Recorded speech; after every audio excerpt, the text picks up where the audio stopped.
आता आपल्याला ग्रामा इजिमा प्रजिमा नंबर असल्यामुळं त्याला 30-54 50-54चा निधी देऊ शकतो. परंतु आज ग्रामा नंबर नसल्यामुळं किंवा त्या रस्त्याला नॉन प्लॅन मध्ये असल्यामुळं आपल्याला फक्त 25-15तनं 5 लाख नाही तर 10 लाख देता येतात आणि 5 आणि 10 लाखात काय रस्त्याचं काम होत नाही. म्हणून त्याला आता नवीन त्या ठिकाणी विधिमंडळामध्ये त्या प्रस्ताव झालाय. याच्यामध्ये आपल्याला ज्या मतदारसंघाचा आमदार आहे त्या मतदारसंघाचा आमदार त्या कमिटीचा अध्यक्ष असेल, प्रांत त्याचा सचिव असेल. म्हणजे या मतदारसंघात माझ्याकडे आता दोन्ही तालुक्याचा अध्यक्ष मी राहणार, त्याच्याबरोबर प्रांत त्याचे सचिव राहणार, तहसीलदार, पोलीस PI, त्याच्याबरोबर वन विभाग, मोजणी ऑफिसर, हे जे तालुक्याचे सगळे अधिकारी आहेत ते आमच्या कमिटीचे मेंबर राहणार. आणि आज सुस्त्याचं उदाहरण घेतलं तर सुस्ते गावात येणारे सगळे शिवरस्ते, पानन रस्ते, ग्रामा परिजिमा नसलेले रस्ते आणि मग शेत रस्ते, त्या ठिकाणी त्या रस्त्याला सगळ्याला नंबर दिला जाणार आणि नंबर देऊन त्याला निधीची उपलब्धता करत असताना 23 लाख रुपये एका किलोमीटरला त्या ठिकाणी देण्याची तरतूद करायची. आणि मग 12 फुटाचा रस्ता करायचा, दोन्ही बाजूला झाडं लागवड करायची आणि या माध्यमातून त्या शेत रस्त्याचा विषय त्या दोन्ही बाजूच्या शेतकऱ्याच्या नावावर 6-6 फूट त्या ठिकाणी उतार्यामध्ये त्याची नोंद केली जाईल, जेणेकरून भविष्यात कधीही त्या रस्त्यासाठी वाद होणार नाही, अतिक्रमण होणार नाही. आणि मग हा राज्यासाठी धोरण त्या ठिकाणी स्वीकारल्यामुळं, या धोरणाची अंमलबजावणी झाल्यामुळं अनेक गावागावातले रस्ते, शेत रस्ते, शेतकऱ्याची अडचण, आपलं पीक जात असताना होत असलेले त्रास, हे सगळे पुढच्या काळामध्ये आपण टप्प्याटप्प्याने सोडवण्याच्या भूमिका आपण घेत असताना अनेक विषय त्या ठिकाणी विधिमंडळामध्ये कामकाज करत असताना शिकायला मिळाल्या. त्याच विधिमंडळातल्या कामकाजाचा भाग म्हणून आपल्या माध्यमातून आपण बघितलं असेल, आमसभा आपल्या पंढरपूर तालुक्याची बंद पडलेली 13 तास त्या ठिकाणी आमसभा घेतली. अनेक विषय आपल्या सगळ्याच्या माध्यमातून, मग मागच्या वेळेस पण मी बोललो, पूर असेल, अतिवृष्टी असेल, जे निधी आपल्यापर्यंत पोहोचवायला पाहिजे तो प्रामाणिकपणे शेवटच्या माणसापर्यंत त्या ठिकाणी पोहोचवण्याचं काम आपण केलं. मग या सगळ्या बाबतीमध्ये आज कोण काय टीका करतंय, कोण टिप्पणी करतंय, याच्यापेक्षा आपलं काम बोललं पाहिजे. आज काही जी लोक तुम्ही मगाशी सांगितलं टीका टिप्पणी करतायत, त्यांना त्यांचं नीट करता आलं नाही, त्यांचं जप्त झाले, त्यांचं काय त्यांनाच कळलं नाही आणि त्यांनी आपल्याला काय सांगावं.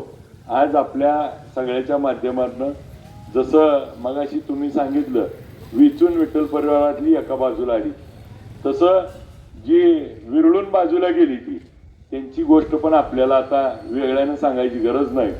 मी आपल्याला एकच किस्सा सांगतो. संतोष समोर दिसतेत म्हणून, संतोष, गणेशदादा आणि भगीरदादा आणि आम्ही एवढीच बाप्पा त्या ठिकाणी पवार साहेबांच्या समोर होतो. आता त्याची साक्ष खरी संतोषने द्यावं लागेल. संतोषने जर सांगितलं तर गणेशदादाने काय केलं आणि का विधानसभेत आम्ही एक झालो नाही, तर याचं उत्तर जर बापू त्यावेळेस जर झालं असतं तर परिवाराचे 2 आमदार झाले. आणि त्या दिवशी देखील मी संतोषना विचारा समोर सांगितलं होतं की बाबा जी झालं गेलं ते आपण विसरून जाऊ, माझा मतदारसंघ इकडा आहे, तुमचा मतदारसंघ इकडा आहे, एकमेकाचा प्रचार करू आणि परिवाराचे 2 आमदार करू. आणि मग तिथं बसल्यानंतर त्या दिवशी कुणी भांडणं काढली, कुणी कसं बोललं, ही संतोष तुम्हाला खाजगीत सांगतील पुन्हा. आणि मग नेमकं नुकसान कोणाचं कोणी केलं, भगीरदादांचं नुकसान जे झालं ते त्या ठिकाणी त्यांच्या सोबत असणाऱ्या माणसाचं. आणि मग आज ती सोबत असलेली माणसं बाजूला गेली की दादा आपल्या सोबत आले. मग याच्यामुळं मी वेगळं काही सांगायची आवश्यकता नाही. आपण सगळेजण सुज्ञ आहात.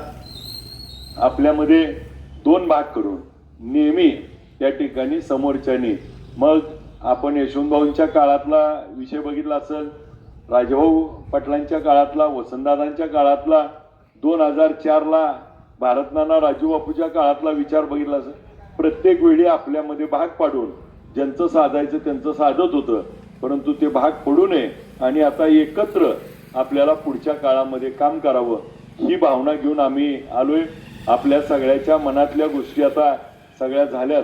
आपण सगळेजण या दोन्ही उमेदवाराला त्या ठिकाणी आशीर्वाद द्याल अशी मी आपल्याला विनंती करतो. आज खरं तर बोलण्यासारखं खूप असतंय, परंतु या दादांच्या जाण्यानं खूप काही बोलण्यासारखं वाटेना, परंतु मी आपल्याला एक शेवटची गोष्ट सांगतो. दादांना ज्यावेळेस भेटलो आणि दादांना आम्ही सांगितलं की घड्याळ चिन्हावरती आपली उमेदवार सर्व उभं करतो आणि त्यांना आपल्या माध्यमातून त्या ठिकाणी निवडून आणून आपल्या भेटीला घेऊन येतो, परंतु ही घटना दुर्दैव घडली. आज आपल्या सगळ्याला एवढीच विनंती करतो की ही निवडणूक निवडणुकीच्या माध्यमातून अनेक त्या ठिकाणी विषय झालेत, परंतु दादांना या निवडणुकीमध्ये आपण कुठंतरी श्रद्धांजली देण्याची वेळ आहे. आता आपण उभा राहून 1 मिनिट श्रद्धांजली दिली, परंतु आपल्या सगळ्याच्या माध्यमातून मी ज्यावेळेस विमान अपघात झाला आणि त्या अपघातात जी 5 लोक होती त्यामध्ये दादांना कसं ओळखलं गेलो? घड्याळावरून हातातलं घड्याळ म्हणजे दादांचं आणि घड्याळाचं नातं किती दृढ आहे.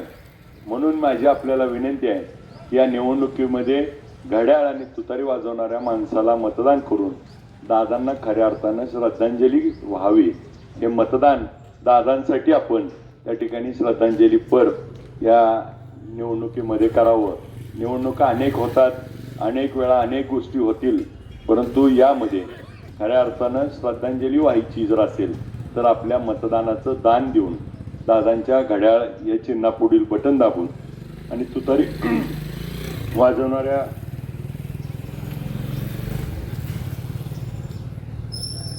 वाजवणाऱ्या माणसाच्या समोरील बटन दाबून आपण या उमेदवाराला मतदानाचं दान द्यावं ही मी आपल्याला सर्वांना नम्र विनंती करतो. खूप काही बोलण्यासारखं आहे. आपल्या गावात देखील एक आजींची दुःखद घटना घडली, त्यांना देखील भावपूर्ण श्रद्धांजली अर्पण करतो. आणि आपल्या सर्वांना मला खात्री आहे की हे दोन्ही उमेदवार सुस्ते देगाव या दोघांनी जेवढं त्या ठिकाणी लावून धरल तेवढं त्या ठिकाणी मताधिक्य आपल्याला ह्या सावलीताईंना येईल. अजूनसोंड गावाला पहिल्यांदा संधी मिळाली, अजूनसोंड गावाची बैठक झाली, त्यांनी एकमुखी करण्याचा निर्णय घेतलाय. आपण 3 गावांनी आणि मग खालची तारापूर असतील, आपली जी गावं आहेत ही सगळी गावं एकमुखी होतील आणि आपण सगळ्यांनी मिळून मगरवाडी तात्या होईल ना, हे सगळी गावं एकमुखी त्या ठिकाणी होऊन आपण या निवडणुकीमध्ये या निवडणुकीचं यश आणि याच्यानंतर ज्यावेळेस निकाल लागेल त्यावेळेस या निकालाच्या आकड्यातनं आपल्या सर्वांचं अजितदादांवर असलेलं प्रेम हे आपल्याला सगळ्यांना या महाराष्ट्राला या तालुक्याला दिसेल असा आपण मतदान रूपी आशीर्वाद द्यावा. या दोन्ही उमेदवाराच्या समोरचं घड्याळ या चिन्हासमोरील बटन दाबून व तुतारी वाजवणाऱ्या माणसाच्या समोरचं बटन दाबून आपण विजय करावं एवढी विनंती करतो.